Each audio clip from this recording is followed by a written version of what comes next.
First, David, I call him Amelka. Those of my older generation must know there was some freedom fighter somewhere in West Africa called Amelka Cabral. His mother gave him the name David. Then I gave him the local name Shikomera. David was a healthy boy. I don't remember ever, as he grew up, carrying him and taking him to hospital, except for circumcision. I don't remember. He was a healthy boy, active all the time, intelligent, very calm. And I have a lot of pictures with him. And I thank God for that opportunity. David started being a judge when he was 8. And I was the first person to be presented before him. And he found me guilty, but suspended my sentence. You know, in those days, before we came from porridge, every developed person used to keep some sugar, some milk. If a visitor comes in, you boil tea. Na tunasema chai ya baridi. And yet this person is coming in sweating.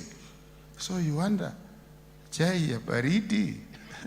No, chai ya moto. Hii ni ya nini? As we progressed, we came up with sodas and juices at the kitchen. But if you all know, biscuits in the house and cakes in the house with children between 5 and 6, before you realize, they are gone.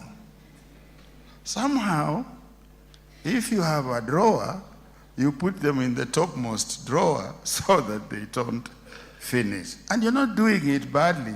You're just concerned that should somebody come in, they will be easily available for you to serve and make them comfortable. My son David had seen the packet. So he came, Daddy, can I have biscuits? And I said, they are finished. He looked at me and said, if they are finished, why don't you give me that packet? I play with it. And he walked away. He passed judgment on me that I was a liar. And I felt very guilty. I now know that he knows something. And I'm not surprised. This performance he started at. He judged me to be a liar, but never sentenced me. Let's move. Another story you don't know. It's Justice Mwera here. My hope and my desire as I left high school, I never dreamt of anything but to be a judge. And I prepared myself, I organized myself in studies, everything, to be a judge. And perhaps, Justice Kwame, you would have replaced me as the Chief Justice. But we've had something. Wewe una mpango yako, Mungu ana mpango yake. 1969, After completing, when I left Kakamega, I had some of the best grades in the science subjects. But I then chose to go to arts subjects in Kisii. My teachers told me, Gershom, why? This country wants doctors, it wants engineers, and you are very bright. Why are you going to do this useless thing? History, literature. Your country doesn't want history, it wants engineers. I said, no. My heart is to be a lawyer and consequently to be a judge. And I know I can improve my language and so on if I read these subjects. So I want to go to Kisii. Anyway, I ended up packing, going to Kisii.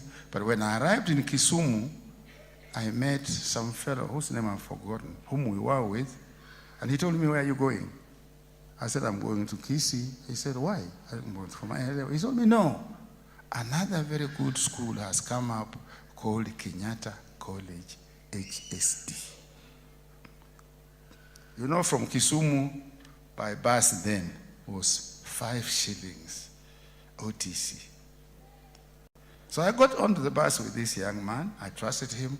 I arrived at Kenyatta. I was admitted for my A-level. I completed my A-level, but there was a tragedy. I developed an illness by the end of '69, which was never settled until late. It was a small thing, until late 1970. Meanwhile, that's why I'm asking for Justice Mwera. I was offered to study law in Dar es Salaam. And I was excited. But due to illness, I couldn't make it. By the time I recovered around June, one semester had gone. And then there were no telephones. You had to use a telegram. You had to do all sorts of things to it. By the time I contacted them, they said, sorry, we can't. You are late. Wow. The law school had started in Nairobi, so I applied. I applied to the law school, determined to be what? To make sure that when Justice Koome comes, I'll hand over the power to her. But they then told me, no. You can't do law, because my grades were a bit lower. Then they put me in what became a joke in Nairobi University called Bachelor of Anything. Gosh.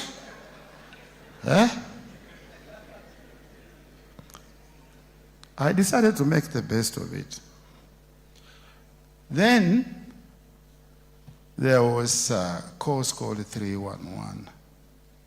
If you did very well at the first year in a particular paper, you were allowed to do a 311. So I specialized in economics and statistics, and that became my career over the years and so on. The rest is history. I raised my son. You know, the young people today who are raising children are very unfortunate. At that time, the parents were the only source of information. The radio ile KBC ilikuwa inaanza saa 11, saa 5 imefunga. There were no mobile phones, TVs, films. So when you told your child something, it is the only one he or she knew. I raised my children under those circumstances. They listened to me, and they are wonderful children. And I thank God for it. I thank God for it.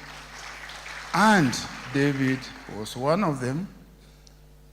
And I appreciate, and I've seen the results of that effort by the Almighty.